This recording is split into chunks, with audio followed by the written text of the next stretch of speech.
Next one is association, or associate, I guess. R.assoc.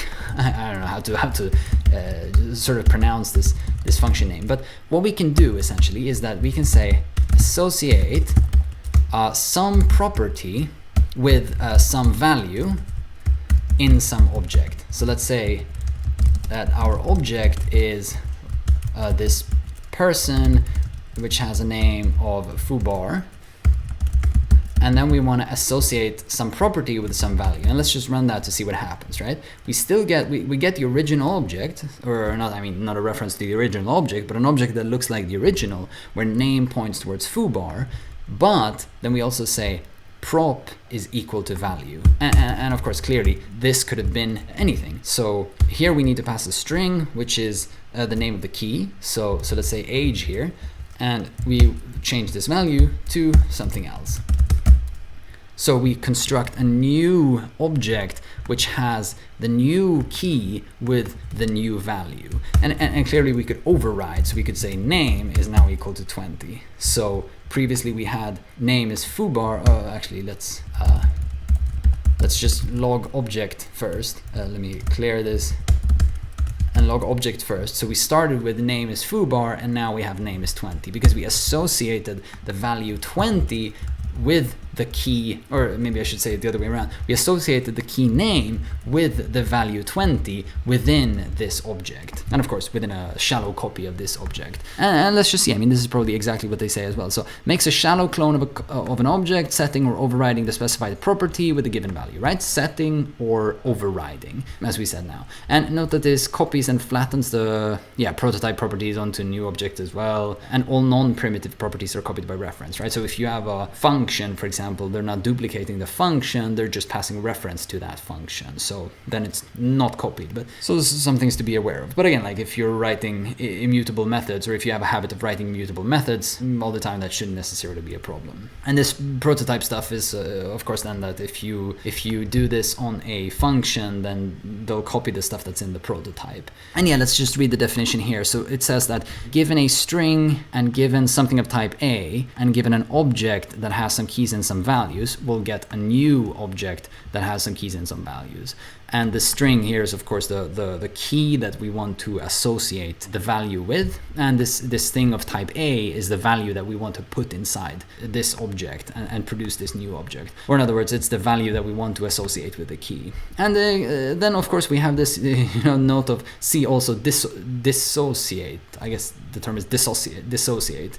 And dissociate, as you would probably imagine, is, of course, like the opposite. Like if we say, so now we associated name here with 20, so we changed the name because now it had a name of foobar. But if we say dissociate and then run this, you can see that we get an empty object back because we've now produced a new clone of that object, or a shallow clone of that object that doesn't have that property.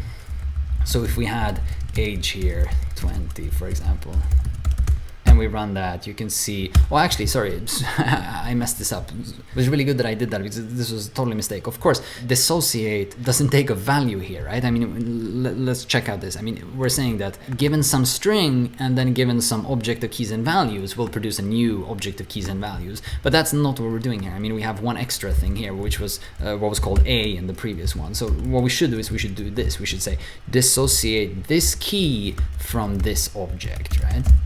And now if we do it now we get the correct behavior, right? Here's the original, and here's the thing after we've dissociated name from that object. And of course, let's now try the other thing where I didn't have age here. And then if we run that, we of course now get an empty object, but now for the correct reason. Previously we got an empty object for the wrong reason. All right, so that's associate and dissociate. So back here to associate. And then of course you've got this really interesting thing where you can say associate path. So this is a function that given an array of IDs and given some value of type A, and then given some object that contains A's, I'm not entirely sure how to read that. I suppose it simply means that given some object that contains something of type A, it will produce a new object that contains something of type A. So the difference here is that instead of associating shallowly, we want to associate deeply, or let's say, I mean, it's probably best to exemplify. If we have this object again, so instead of calling it obj, let's actually call it person, and then let's do a name again, but instead of having a name directly here, we have a deep object which has a first, and I'll just put capital first here, and then last, and I'll just put capital last here, right? So first name and last name, or let's say name here and name, right? Just so we have some information. And of course, now if we would say associate name, let's say new name, to this person, you can see that we've wrecked the structure, right? Previously we had this, and now we had this, because we're associating new name directly into, or we're replacing this inner object with this new string. But that's not what we were actually intending to do. Or maybe what we were intending to do is maybe replace this value or this value, and that's when we can use associate path. So then we use associate path, and then we pass not just a string, but we pass a list of strings, or I should say rather a list of identifiers that can be used to dig down into this object. So maybe we say name and then first, and then we try this again. And now you can see that we've only replaced the first name and not the last name. So we have the same structure, but we've changed something here. And of course, this could be like, let's say, initials. No, sorry, wrong place. Let's go name and then initials, and then instead of new name, let's say FL, I guess, because first name, last name.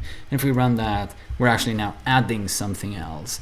So again, like associate can either replace or add to that object. And again, like in an immutable fashion, like it constructs a shallow copy and then adds to that shallow copy. But of course, here we're recursively producing copies, I assume, wherever they're needed, right? So we have the same object, but whenever we want to replace or add, quotation marks, then we produce a shallow copy of that thing, but then recursively copy downwards if we have to go deeper.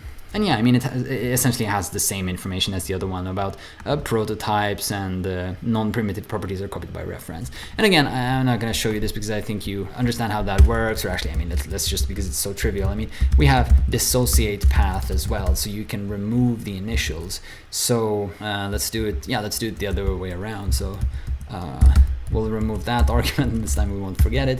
And let's say that we say that the person now has initials, right? And that's F and then L.